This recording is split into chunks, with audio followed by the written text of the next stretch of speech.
Assalamualaikum teman-teman cerita untung. Baru-baru ini kita dihebohkan dengan pelecehan seksual yang tidak akan pernah terbayangkan. 12 santri yang menjadi korban pelecehan seksual oleh gurunya. Nah, kali ini saya mengundang Ustadz Ahmad Ridwan kembali untuk menanggapi persoalan ini. Bagaimana dengan tanggapan beliau? Yuk kita saksikan episode kali ini di Cerita Untung.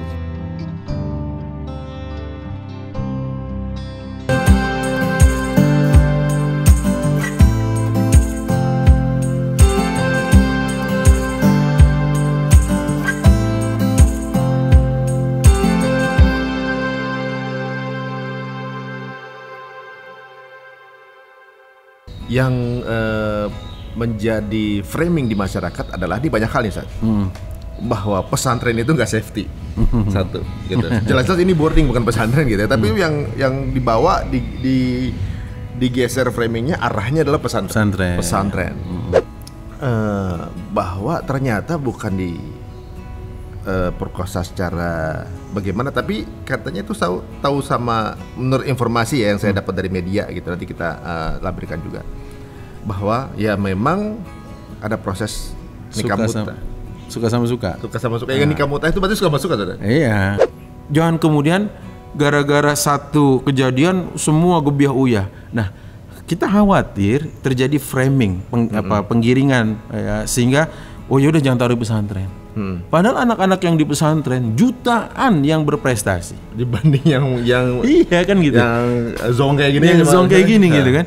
Jutaan yang berprestasi yang sudah kancahnya nasional, internasional sudah banyak gitu loh. Terus apakah yang ini akan rusak gara-gara satu ini? Tidak fair rasanya. Assalamualaikum warahmatullahi wabarakatuh teman-teman semuanya. Waduh, masih bersama Ustaz kita Ustadz Ahmad Ridwan. Ini pembicaraan berurutan yang tentunya juga teman-teman tahu bahwa kalau ngobrol sama beliau itu pembahasannya seru, tapi tetap sesuai syariah. Ada yang menarik juga nih, Ustaz. Ada satu fenomena terjadi di masyarakat, yaitu ada satu sekolah boarding ya.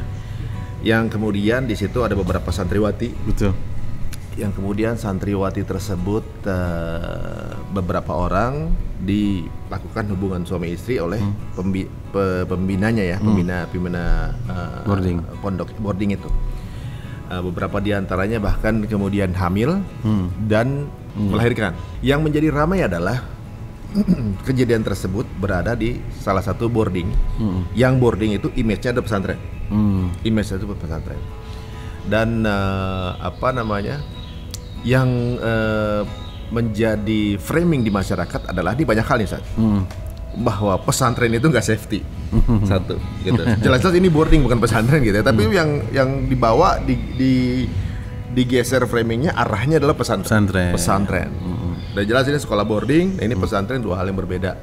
Izinnya juga beda gitu. Nah, satu itu. Dua, bahwa ternyata bukan perkosa secara bagaimana, tapi katanya itu tahu sama menurut informasi ya yang saya dapat dari media gitu, nanti kita lampirkan juga bahwa ya memang ada proses nikah muta. Suka sama suka. Yang nikah muta itu berarti suka sama suka, saudara? Iya. Gitu ya. Katanya ini nikah mut'ah ya gitu. Entah itu nanti benar atau tidaknya, saya menyampaikan kalau nikah mut'ah gimana hukumnya, kalau enggak gimana hukumnya gitu. Nah, terus yang ketiga adalah itu dulu, Ustaz. Saya berdua itu dulu, saya lupa. Tadi mau nanya apa yang ketiga saya lupa. Tapi yang pertama, Ustaz, bicara mengenai pesantren dulu. Bedanya apa dengan boarding, Ustaz? Ini kan jelas secara izin kan sudah dijelaskan bahwa tidak ada izin pesantren, tapi boarding yang kami dengar gitu, Ustaz. Nah, banyak orang tua yang tadinya niat mempesantrenkan anaknya kemudian mikir dua kali gitu, Ustaz. Iya, pertama bismillahirrahmanirrahim. Kalau kita bicara tentang pola pendidikan dengan sistem kepesantrenan, pesantren ini udah ada sebelum negara ini ada. Gitu. Dan udah terbukti berarti ya? Iya, udah dari dulu, ya kan gitu ya. Cuma kalau di kalangan Jazirah Arab mungkin namanya nggak pesantren. Nanti ada istilah apa lagi lah menurut versi-versi bahasa Arab. Ini yang pertama. Yang kedua, boarding itu kan apakah sama dengan pesantren? Mungkin sebahagian ada yang memakai kurikulum atau program daily activity pesantren, sebagian. Tapi apakah sebagian yang lain menunjukkan itu juga sama? Belum tentu. Misalkan pesantren kan dari 24 jam ya waktu yang ada, dia start jam 3 selesai jam 10 malam, jam 3 subuh selesai jam 10 malam contohnya. Kemudian kegiatannya apa lagi? Ya ada kequranan, ada tentang kutub turos, kitab-kitab klasik yang disebut dengan kitab kuning lah kalau dulu. Sekarang kitabnya udah banyak yang putih juga ya, karena kertasnya kan. Kemudian iya memang gitu, karena kertasnya kuning. Kami juga dulu belajar kitab kuning. Yang ketiga adalah secara tadi izin operasionalnya kan beda gitu. Ini di bawah mana, ini di bawah mana. Oke lah, sudah kita ketahui bahwa apa bedanya dan apa yang melatar belakangi kita sebut bahwa itu pesantren tadi. Nah, kemudian pesantren ini ya dia biasa ada kiainya dan sebagainya. Walaupun nanti dalam pengelolaannya ya tetap harus ada pembina gitu. Bagaimana dengan pertanyaan susulannya tadi? Kalau ada case, ada kasus yang kita katakanlah katanya dari 13 berkembang terus sampai berapa itu ya? 21-an ya. Gitu ya. Nah, kalau memang itu didasari suka sama suka dengan perjanjian menikah dengan limitasi waktu, itu disebut mut'ah. Mut'ah, iya betul, dulu pernah halal, dulu sekali ya di zaman Rasulullah. Kenapa? Karena disebutkan dalam riwayat di sini bagaimana Rasulullah mengatakan ini kuntu azintu lakum fil istimta bin nisa atau minan nisa. Aku dulu pernah membolehkan kalian ya menikah dengan perempuan ini dengan sistem mut'ah gitu ya, nikah dengan limit waktu. Wa innallaha qad harama dzalika ila yaumil qiyamah. Tapi Allah telah haramkan itu sampai hari kiamat. Nah, faman kana indahu minhunna syai'un walikhalli sabilahu. Maka barang siapa yang masih melakukan hal itu hari ini, tinggalkan, kata Rasulullah. Wala ta'khudhu mimma ataitumuhunna syai'a, dan janganlah kalian mengambil apa yang telah kalian berikan kepada wanita itu untuk diambil balik lagi. Ini hadis ini jelas-jelas dan dikatakan oleh Imam Nawawi bahwa yang namanya nikah mut'ah itu tahrim secara ta'bid, diharamkan secara selamanya. Nah, sejak kapan? Sejak peristiwa penaklukan benteng Khaybar, benteng yang kokoh milik Yahudi. Dan itu Rasulullah mengharamkan juga humur al-ahliyah, yaitu apa namanya keledai itu ya. Sekaligus mengharamkan mut'ah juga di situ. Dan ini ada di dalam riwayat Imam Muslim. Sehingga kalau kita bicara tentang mut'ah hari ini apakah masih berlaku? Sudah nggak ada sebenarnya mut'ah itu. Dalam Islam udah nggak ada. Haram. Udah masuk dalam kategori pernikahan yang az-zawaj al-muharram, pernikahan yang haram, atau al-ankihah al-muharramah, pernikahan yang haram. Udah haram, udah nggak boleh, udah nggak boleh. Iya. Jadi semua hubungan suami istri hanya boleh dengan pernikahan yang sah. Yang sah. Di zaman itu waktu diperbolehkan apa karena banyaknya perzinahan saat itu? Enggak, bukan. Jadi di antaranya hal itu dulu kenapa dibolehkan? Kenapa? Ya maksudnya kalau mau flashback ya, kenapa kok dibolehkan? Di antaranya adalah dahulu itu karena mungkin banyak yang safar, perjalanan dengan ini apa istrinya jauh dan sebagainya, ya kan? Kemudian ya namanya hasrat seksual kadang tumbuh ya kan, kadang meletup, kadang meluap, dikasih solusinya gitu. Tapi ini kan dalam bab kita bicara usul fikih, ilmu bagaimana istimbatul ahkam, menggali hukum-hukum, ini sudah dinasakh. Apa itu nasakh? Sudah dihapus oleh dalil yang datang belakangan gitu. Mungkin awalnya boleh, tapi begitu datang dalil belakangan, maka status hukum yang pertama tercabut, sudah nggak berlaku. Ya sama saja gini loh, kalau makanan, kalau kita makanan, ini makanan loh, yang cuma mungkin urusannya duniawi. Makanan kita lihat expirednya kapan? Oh nggak bagus nih, udah expired sekitar 3 bulan. Berani makan nggak? Heber-heber, buang-buang air. Benar. Ya kan? Jadi kalau dia nggak berani nyentuh makanan yang sudah expired selama 3 bulan, kok berani berdalil dengan dalil yang expired sudah ribuan tahun? Masuk akal nggak? Iya gitu kira-kira. Kalau ada yang masih menghalalkan mut'ah gitu loh. Maksudnya karena kan tahun ke-7 Hijriah itu berarti usia Nabi kan waktu wafat 63. Nah 63 itu Rasulullah di 11 tahun 11 Hijriah.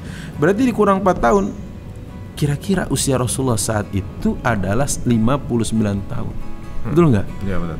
59 tahun tuh sudah diharamkan sama Rasulullah. Sampai sekarang Rasulullah sudah wafat sekian ribu tahun. Kok masih pakai dalil yang expired? Oh, gitu. Jadi iya, dalil iya, tentang benar. mut'ah itu sudah expired. Jadi sesuatu yang sudah diharamkan masih dihalalkan sama banyak menjalankan. Gitu. Nah, itu dia. Kalau misalnya masih menjalankan, Konsekuensinya apa? Ya konsekuensinya apa? Ya konsekuensinya berarti dia melakukan sesuatu yang ma harramahu Allah, apa yang Allah haramkan. Dan tahrim itu secara bahasa al-haram ma huwal haram, apa yang disebut dengan haram? Al-haram huwa, haram itu adalah ma yu'aqabu fa'iluhu, sesuatu yang akan diganjar dosa pelakunya, wa yusabu tarikuhu, dan dia akan diganjar pahala kalau meninggalkan.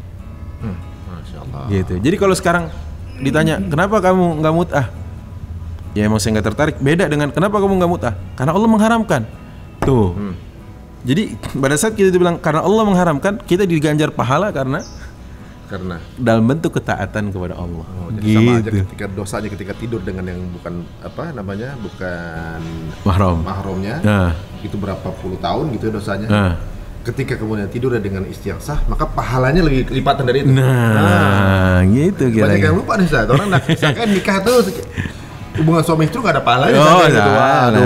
Orang kalau dosanya aja segitu jangan ada pahalanya kan gitu. Tapi ini masih siang kelihatan. Masih siang, ngingetin aja ngingetin.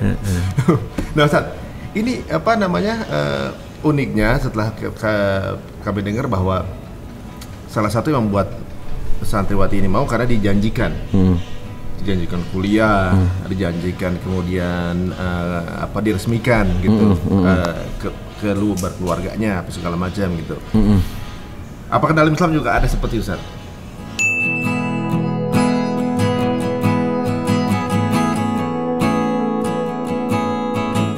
Janji akan nikah resmi. Jadi dimut'ah dulu mungkin, kemudian akan resmi gitu ya. Kenapa nggak dia nikah resmi aja? Oh iya, selesai dah. Kenapa harus dia mut'ah dulu? Nggak, logikanya gini, ada namanya nikah secara misyar. Nikah misyar itu nikah di mana untuk status aja dulu. Ada. Mungkin dulu ada serialnya kawin gantung kawin ya gitu istilahnya. Jadi dia ingin statusnya halal dulu aja. Sama-sama sedang studi, sedang kuliah, satu di Turki, satu di Saudi contohnya. Ya udah halal dulu. Ya kan belum tentu langsung ketemu, belum apa kan? Ya nanti lulusan ketemunya. Karena sekarang udah semester 8 contohnya. Ya kan enggak apa-apa begitu. Ketimbang alasannya dimut'ah dulu demi untuk nanti dinikahkan secara formal, syar'i. Kenapa enggak sekarang nikah syar'i aja? Gitu kan? Jadi alibi dan alasannya nggak logis, nggak masuk akal. Gitu. Justru malah dia membuka celah bahwa emang menghalalkan apa yang telah Allah haramkan.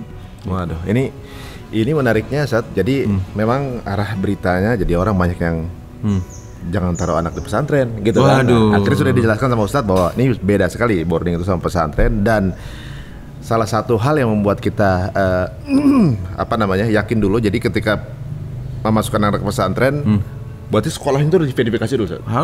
Harus diverifikasi. Dan gini loh, kalau kita mau adil, mau fair, kalaupun terjadi sesuatu, katakanlah ya, terjadi sesuatu nih, semoga Allah tidak takdirkan. Orang yang bijak, akalnya akan mengatakan itu oknum. Nggak bisa kan kita bilang gini, institusi kepolisian, kalau ada oknum kepolisian bermasalah, bubarkan institusinya. Nggak adil dong. Sebagaimana, kalau ini di ketentaraan, bubarkan. Nggak dong, nggak begitu kan. Maka oknum yang diproses. Jangan kemudian gara-gara satu kejadian semua gebiah uyah. Nah, kita khawatir terjadi framing, penggiringan sehingga yaudah jangan taruh di pesantren. Padahal anak-anak yang di pesantren jutaan yang berprestasi dibanding yang iya kan gitu. Yang zong kayak gini, gitu kan. Jutaan yang berprestasi yang sudah kancahnya nasional, internasional sudah banyak gitu loh. Terus apakah yang ini akan rusak gara-gara satu ini? Tidak fair rasanya. Benar, setuju. Gitu. Sama polisi ya kan yang telah berjasa kepada negeri ini, tentara yang sudah mengorbankan jiwa, raga, darahnya semua banyak. Kalau kemudian ada yang berkasus, apakah kita bilang wah sama aja nih? Kan nggak boleh, nggak boleh gitu. Memang jadi korban selalu Islam ya, ibaratnya banyak framing seperti itu gitu. Misalnya satu institusi ada yang korupsi misalnya, apakah satu institusi kita bubarin? Enggak juga. Enggak. Oknum aja yang oknum yang diproses. Tapi berbeda dengan Islam pada saat ada satu ada elemennya yang bersifat itu, maka yang dicap se-Islamnya. Seperti itu. Sejak kapan rumusan ini ya berlaku pertama? Yang kedua, siapa yang ngajarin kita untuk menilai kayak gini? Tuh kan Islam ya bubarin, tuh kan Islam tuh radikal, tuh kan Islam tuh begini, tuh kan Islam tuh ngajarin tentang hal-hal yang nggak benar, hal-hal yang porno, sejak kapan gitu loh Anda tahu kayak gini? Anda kok nggak bisa menilai dengan baik, dengan bijak? Kalau ada masalah di satu institusi, kita tidak katakan gini, udah bubarin aja DPR-nya. Karena ada yang korupsi, enggak dong, karena banyak orang baik di sana. Ini oknum proses, gitu contohnya. Nah begitupun agama ini, tatkala ada orang yang katakanlah tadi zong kayak gitu, proses saja. Dan kita pun mendukung sekuat tenaga dan sepenuh hati untuk diproses yang kayak gini. Berarti sama halnya kayak kalau kita naik mobil ada yang kecelakaan misalnya. Tiba-tiba orang, kecelakaan kan, kita nggak naik mobil lagi. Gitu. Salah gitu kan. Wah, pesawat ada meledak, udah nggak usah naik pesawat lagi. Kita jalan kaki aja gitu. Zaman Flintstone kita balik lagi kan gitu. Ya mungkin untuk kasus lain iya, tapi untuk Islam the whole package yang menjadi framing. Soalnya menarik karena setelah kejadian ini gitu ya, justru kemudian digeret-geret kepada hukum Islam, gitu kan. Ini uniknya ya, mungkin ada satu jenis undang-undang yang mungkin masih menjadi polemik sekarang.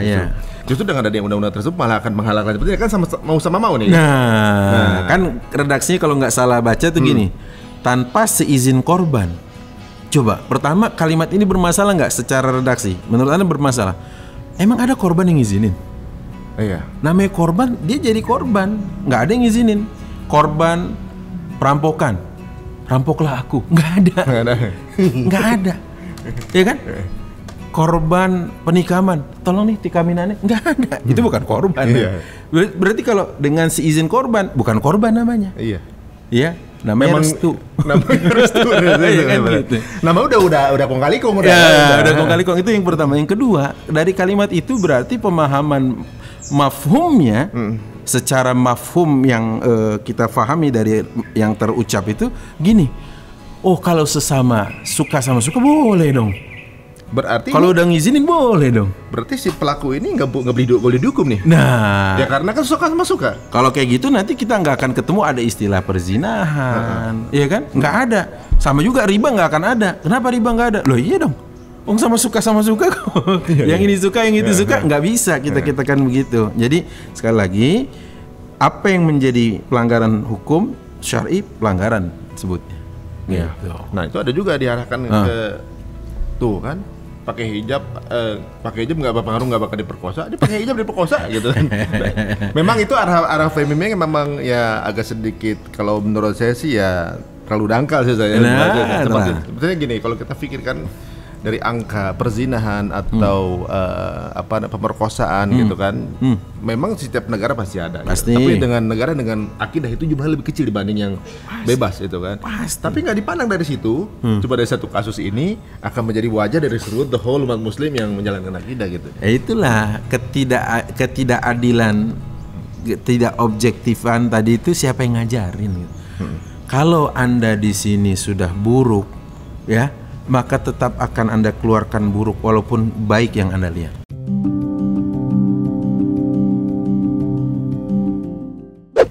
Karena teko hanya akan mengeluarkan isinya. Masya Allah. Gitu. Kalau dia isinya kopi, keluarnya teh manis, Anda beli tuh teko 3. Kenapa? Itu teko ajaib. Ajaib ya. Teko ajaib. Jadi kita hanya mengeluarkan apa yang ada di otak kita ya. Iya. Kita diisi dengan ilmu apa, feedingnya apa, maka itu akan keluar. Keluar itu. Di instalasinya buruk, ya buruk aja. Nggak ada. Masya Allah. Gitu. Nah, mengenai anaknya Zat.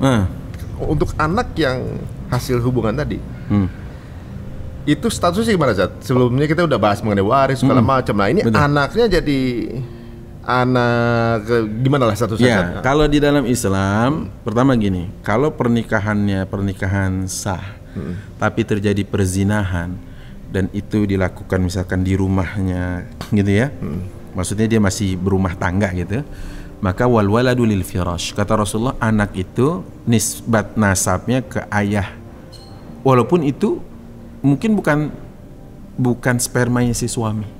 Oh, gitu. Resminya sama. Oke. Tapi dosa yang nanggung siapa? Ya si perempuan yang berzina tadi sama lawan mainnya.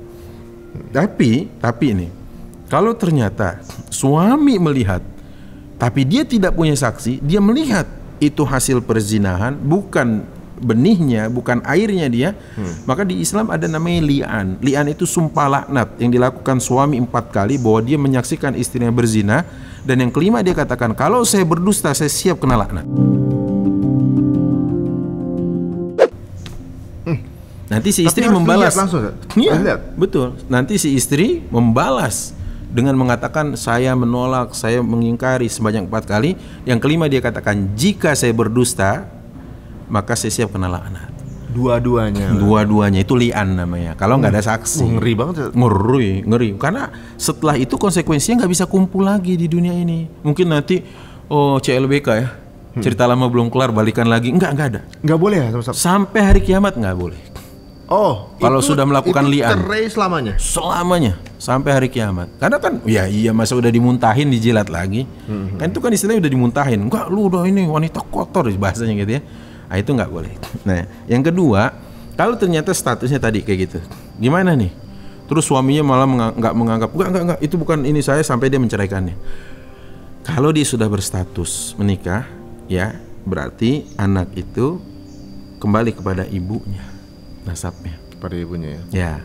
Kalau belum menikah sama kembali kepada ibunya. Artinya yang mengandung dia. Lah enak banget dong Ustadz. Yang laki-lakinya nggak nanggung apa-apa. Ya itulah makanya jangan berzina. Yang halal aja mudah kok kenapa berzina kan? Makanya Islam mengatur itu ya. Itu sampai sedetail itu coba. Mau wanitanya harus di resmiin gitu kan? Ya dihalalkan. Gitu. Ya Allah, mana tadi anak kok nggak lihat? Oh, jangan ya. Jangan.